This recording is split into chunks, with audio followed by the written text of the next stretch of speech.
Yesu Kristo nashimwe muvandimwe, ukuboko kwiza kw'Imana ni kubane nawe. Uretse gato tuganire kuri iyi nzu mureba yahirimye. Ijambo ry'Imana iyo turisomye mu butumwa bwiza bwa Yesu ko bwanditswe na Matayo ibice byaho 7 umurongo waho wa 24 hatubwira iby'inkuru y'inzu yo ku musenyi n'inzu yo ku rutare.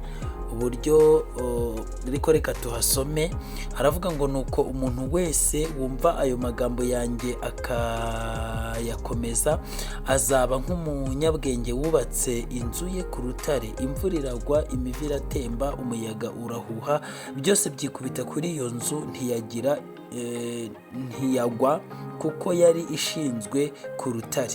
Kandi umuntu wese wumva ayo magambo yanjye ntayakomeze azaba ari nk'umupfapfa wubatse inzu ye ku musenyi.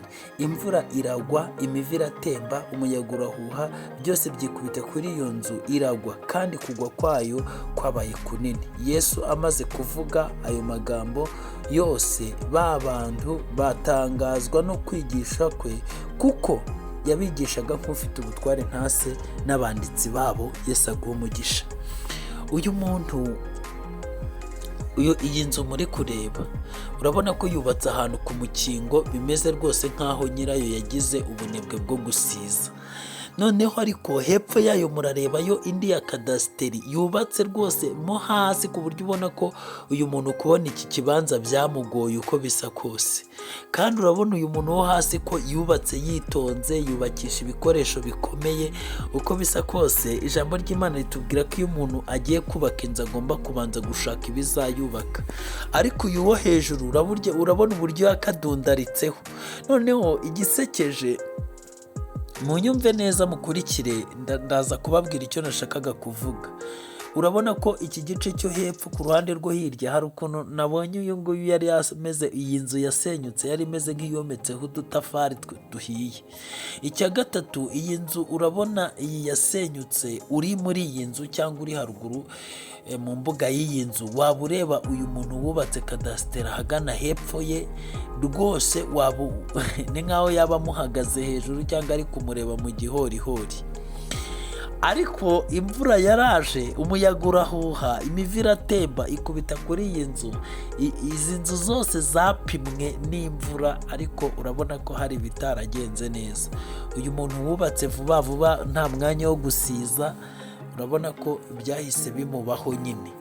Byahise bimubaho, kandi urabona ko kuyisana bimeze nk'ibidashoboka. Iby'uko wakubakisha ibikoresho bikomeye uri kubaka ku musenyi nta kintu bimaze. Abantu benshi bigishijwe ngo gukora imirimo myiza, ariko bagakora batanditswe mu gitabo cy'ubuki cya nyiri imirimo nyine. Mwami Yesu agufashe kugira ngo ubyumve. Abantu benshi bishingikirije ngo ku bya 10 n'amaturo, ibitambo, amaturo baho poso, ituntu nk'utwo dupfuye tuboze bakora turi aho ngaho. Nagira ngo nkubwire ko nushaka nawe uzitange bakubambe cyangwa bagutwike. Pawulo yarabivuze ngo ntafite urukundo nta kintu byaba bimariye. Kandi ntabwo ari urukundo rw'amarangamutima, ni urukundo rwo gukunda Kristo n'abakristo.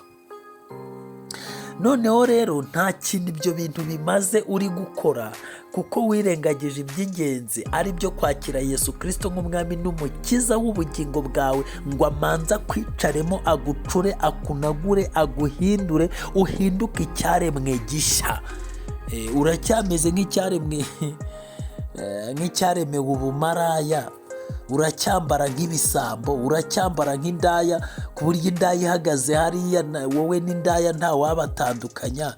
Ntuzi ibikwambitse, ntuzi kwambara ngo wikwize, ntuzi ibintu byawe n'ubwibone, ugira inzika, uri umugome, uragambana, ukuramo amada, urasambana, ariko nyine wishingikirije ku mirimo. Kubakisha ibikoresho bikomeye wubaka ku musenyi nta kintu byakumarira. Umuntu wese wumva amagambo akayakomeza azamera nk'umunyabwenge washijije ikibanza cye, ashinga inzu ye ku rutare. Haleluya! Ashinga inzu ye ku rutare, hanyuma ayubaka buhoro buhoro, birumvikana. Hanyuma ariko yuzuye haza ibipimo, ngo ibipimye byose bihisiga ihagaze. Kuko mureba iyi ngiyi imiyaga yakubiseho, imvura ikagwa, imivu igahurura, byose bikikubitaho, yewe n'indi nzu ikayigwira ariko igasigara ihagaze. Uku niko abana b'Imana bageragezwa. Ibi bintu nawe bijya bikugwaho, imvura igakubita, umuyaga ugahuha, ariko n'ibyo abadayimoni bakoze bikakugwaho nta ruhare wabigizemo. Ariko ndashima Imana ko muri byose Imana igenda idukomeza. Buriya guturana n'abaturanyi batumva no guturana n'abaturanyi nyine muri karitsiye y'abantu badashaka gukurikiza amabwiriza, nawe ubwawe bigushyira muri risike. Niyo mpamvu Pawulo yabwiye Timoteyo ngo bene abo bantu ujye ubatera umugongo, ngo uzabahindura. Nta kibazo, umuntu Yesu atahinduye wowe uzamuhinduza iki? Nawe ubwawe nta mbaraga ufite, urumva ufite izo guhindura abandi no kubeshaho abandi. Mwene data nshuti y'umusaraba, ndabinginze kubw'imbabazi z'Imana mujye mukurikiranira ijambo ry'Imana. Twemeye gukena kugira ngo mukire iby'umwuka.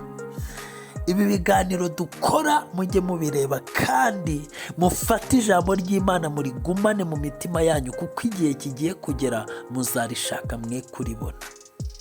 Harahirwa abumva kandi bakumvira. Ndababwiye ngo igihe kigiye kuza muzashakira ijambo ry'Imana mwe kuribona.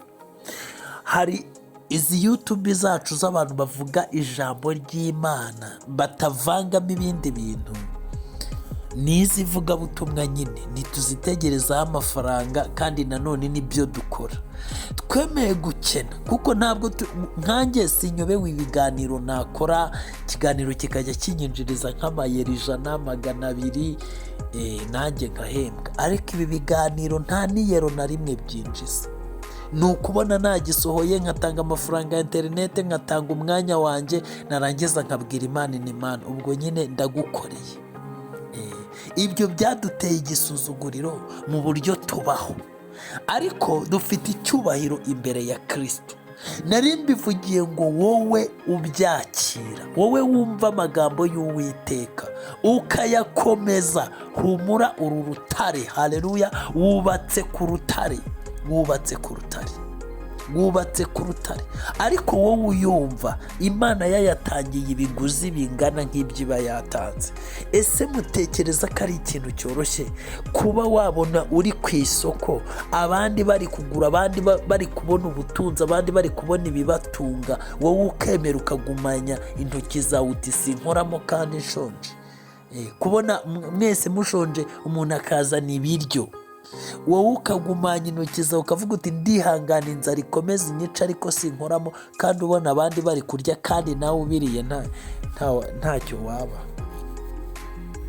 Rero ni ukugira ngo umenye agaciro Yesu Kristo aguha, kuko ibyo si umuntu ubyishoboza, ahubwo ni Kristo ubimushoboza, kugira ngo abashe gutungisha be ubuntu bwe nk'uko imbaraga ze ziri zidukoreramo. Bene data, turabahendahenda kubw'imbabazi z'Imana kugira ngo mwite ku byo mwumvise, kugira ngo mudatembanwa mukabivamo, kandi hatagira umusambanyi cyangwa ukerensa iby'Imana akamera nka Esawu wagurishije umurage we w'imfura ifunguro rimwe. Ndabinginze kubw'imbabazi z'Imana mwubake ku rutare, mwumve ijambo ry'Imana, murikomeze mu mitima yanyu, ribabera impamba n'urwego ribageza ku bwami bwo mu ijuru. Umuntu wubaka inzu ye ku rutare ni umunyabwenge usize ikibanza, akihanganira imibabaro, akihanganira imiruho, akemera bikagenda gake, kuko ibya Satani biza byiruka ariko niyo bigiye bigenda byiruka. Ibya Satani biza hutihuta ariko ntibirama, ibya Satani biza vuba vuba ariko nta mahoro wabigiriramo. Ariko Imana yo umugisha itanga uzana ubukire kandi nta mubabaro yongeraho, ariko iwutanga nyine wihanganye igihe gishize ikindi kije. Nanze kuvuga ngo iwutanga itinze, kuko ijambo ry'Imana ravuga ngo Imana ntitinze isezerano nk'uko bamwe babyibwira, ahubwo ibikora igira ngo irebe ko twese twakwihana. Abantu nibo batinda kwihana kugira ngo Imana idusohoreze ibyo yavuze, itwijyanire no mu ijuru. Imana itugirire neza mu izina rya Yesu. Muvandimwe mwene data muri Kristo Yesu, ndakwinginze guhera kuri uyu munsi, niba ufashe umwanya wo kumva ijambo ry'Imana, ujye uvuga ngo ese ndaryumvise, numvisemo iki, nkuyemo iki, ese iki kintu nkuyemo kiramfasha iki mu buzima busanzwe, ngiye kugerageza kugishyira mu bikorwa. Ntukumve ijambo ry'Imana ngo uhaguruke nk'uko wicaye, ntukumve ijambo ry'Imana ngo ukupe umeze nk'uko watangiye kuryumva umeze. Ijambo ry'Imana rigomba kuguhindura, kandi kugira ngo riguhindure ni uko uzarikura mu nyuguti ukarishyira mu bikorwa. Abantu twigishwa ijambo ry'Imana mu nsengero zitandukanye, ariko ntabwo tujya twigishwa kurishyira mu bikorwa, cyangwa twe ntidutaha ngo turishyire mu bikorwa. Turaryumva tukaryakira tunezerewe, ariko mu kanya tukamera nka za zindi zaguye ku kara cyangwa mu nzira, inyoni zikaza zikazitoragura, cyangwa se ya mifatangwe, bya bibazo byo mu isi bikongera bikariniga, umuntu akongera akaba mubisi. Ariko woweho muntu w'Imana unkurikiye muri iki gitondo cy'umugisha, ndaguhendahenze kubw'imbabazi z'Imana, kubw'Imana itanga ibitambo, kubw'Imana itanga kwihangana, kuko natwe si twe tubyishoboza, ni Kristo bidushoboza. Dushobozwa byose na Kristo duha imbaraga, niwe uturengera, niwe udutabara, atari we natwe twamera nk'abandi. Kandi n'ubundi n'ucyambara umwambaro w'urugamba ngo atabare, ntabwo yakwirata nk'ukuramo atabarutse. Ariko tuzi ko Yesu Kristo ari kumwe natwe, ntidufite ubwoba. Kandi namwe murahari ngo mukomeze mudusengere, ndetse mudufate amaboko mu buryo ubwo ari bwo bwose bushoboka, kugira ngo Satani ataturehesha ibihendo bye by'ibyaha, kuko tukiri mu isi kandi twambaye umubiri. Ndabingingira kwita ku ijambo ry'Imana kugira ngo mudatembanwa mukarivamo, kandi mukore byose mutitotomba, mutagishanya impaka, mube abana b'Imana batagira inenge hagati y'ab'iki gihe kigoramye cy'ubugoryi. Mu izina rya Yesu Kristo mukomeze kubabonekeramo nk'amatabaza. Mwubake ku rutare. Birarushya, biragora, biravunanye, bifata igihe, biratinda, ariko nimwihangane twubake ibitazasenyuka, kuko abubatse ku musenyi ejo bundi impanda izabasenya. Ejo bundi kandi no muri ubu buzima abantu bubatse ku musenyi, hari igihe umuntu agenda agatumbagira rwose iminsi mike ukabona yatumbagiye, ariko uko atumbagira n'iyo amanutse niko amanuka. Ni ukumanuka ashinga umutwe abaranguka yikubita hasi. Rero ndakwinginze mwene data wowe unyumva, ngo wite ku ijambo ry'Imana, ntumere nk'uyu nguyu nta bwenge wiyubakiye inzu ye ku musozi, ku musenyi, ahubwo wowe wubake inzu yawe ku rutare, kandi urwo rutare ni Kristo. Niwubakira kuri Kristo fondasiyo y'ubuzima bwawe, ukayishyira mu kubaha Imana no kuyikorera ibyo ishaka, no kuvana mu mutima wawe ubutiku n'ubutiriganya bwose ukiyegurira Yesu. Yesu nawe azaguhindura nk'akanwa ke, kandi azakugirira neza, azatuma inzu yawe isigara ihagaze. Ese mwumvishe ngo ibiyipima ipimwa n'imvura n'umuyaga n'imivu, nibyo bipima inzu. Ni ibigeragezo byinshi byisukiranye, nibyo bipima inzu. Nari mvuze ngo nusubizwa cyane ntugwe, ukanageragezwa cyane ntugwe, uzaba ukunda Imana.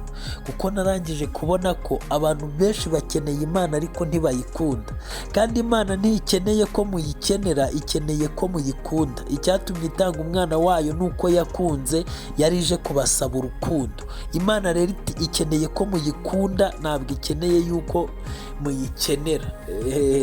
Imana ishaka ko muyikunda, urukundo rwayo rukaba mu mitima yanyu nk'uko nayo yabakunze. Rero bene data, nshuti z'umusaraba wa Kristo, reka mbasabire umugisha w'Imana, Imana ibigishe kugira ngo mubashe kubaka ku rutare, muvane inzu zanyu ku musenyi. Bigenda gake, rimwe na rimwe biravuna, rimwe na rimwe biragora, rimwe na rimwe bibamo ingorane, ariko Kristo iyo yagutabaye kandi yari muri wowe arakuneshereza. Reka dusenge. Ukuboko kwiza kw'Imana kubane nawe. Nagushishikariza wowe wari wubatse ku musenyi ko wakuraho utwangushye twawe vuba, ukaza ugatangirana n'abandi, ukihangana ukubaka ku rutare, aho kugira ngo uzajye uhora wubaka bagusenyera. hari igihe nagiye kugura inkweto nkajya nigurira mangazi kubera akazi nakoraga, inkweto nayambaraga ukwezi, nkagura mangazi ya 30, 20, 25, 10 na bingahe, reka. Ariko icyo gihe nari ntaramenya ko habaho n'uducaguwa dukomera wambara rwose umwaka ugashira kakiri gashyashya, nubwo kaba gahenda bitewe n'uko mu Rwanda bahagaritse caguwa. Ariko ugasanga umuntu inkweto imwe yaguze wenda 50,000 arayambaye, wowe uguriza 20 uguze inkweto 6 akifitiye ya yindi imwe ye kandi ikiri shyashya. Ubwo wowe ukagira ngo waguze ibya make, kumbi ni wowe wahenzwe, kuko mu gihe kingana n'umwaka wowe utanze 120 kandi we yatanze 50.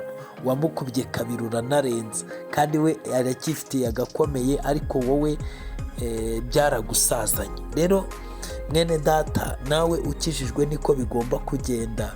Ugomba kubaka ibikomeye, ntiwihutire ibishashagirana byuzura vuba, ahubwo ukihangana ukubaka ibikomeye. Reka ngusabire umugisha w'Imana uze kubana n'Imana aho wirirwa hose. Imana yo kwizerwa mu izina rya Yesu. Aba bantu twahisemo kujya tuzindukana muri nibature, kuko Mariya Magadalena na Mariya wundi bazindukiye ku gituro bigatuma bamenya amakuru mashya. Abangaba nabo ubabwira amakuru y'abantu bazindukira imbere yawe, ubashoboze, ubaha imbaraga. Hari ibyo batakwishoboza, ariko Mwami nicyo gituma utubereye maso kugira ngo ibyo batakwishoboza wowe ubidushoborere, ibyo batakora wowe ubikore, ibyo tutabasha wowe ubitubashishe mu izina rya Yesu, kandi utuyobore mu nzira yo gukiranuka kubw'izina ryawe. Uduhe umugisha, uturwanire intambara, wice imigambi y'icakura, burizemo gukora kwa Satani n'abadayimoni mu izina rya Yesu. Uyu wari urwaye nakire, uyu wari ufite ibibazo nibikemuke, uyu wari ubuze uko agira n'uwari ubuze aho areba, byose nibirangire nonaha. Mukureho aka kavuyo n'akajagari k'abadayimoni batuma adashyika, batuma atizera, batuma adakura mu by'umwuka, batuma adashinga inyubako ye ku rutare. Izi mbaraga zose nizitwikwe n'amaraso ya Yesu mu izina rya Yesu. Uyu mwene data mushiki wanjye, uyu munsi umuhe umugisha cyane mu byo agerageza gukora, uyu munsi umuhe umugisha cyane mu rugendo rwe, mu byo avuga, mu izina rya Yesu Kristo. Utanga umugisha mu buryo bukomeye. Reka nguturize kugira ngo imirimo yawe ikomeze, kandi abakwizera bose bakomerere mu rukundo rwawe, mu izina ry'umwami wacu Yesu Kristo nimwe tubisabye twizeye, amen. Yesu abahe umugisha, ugira ubuzima.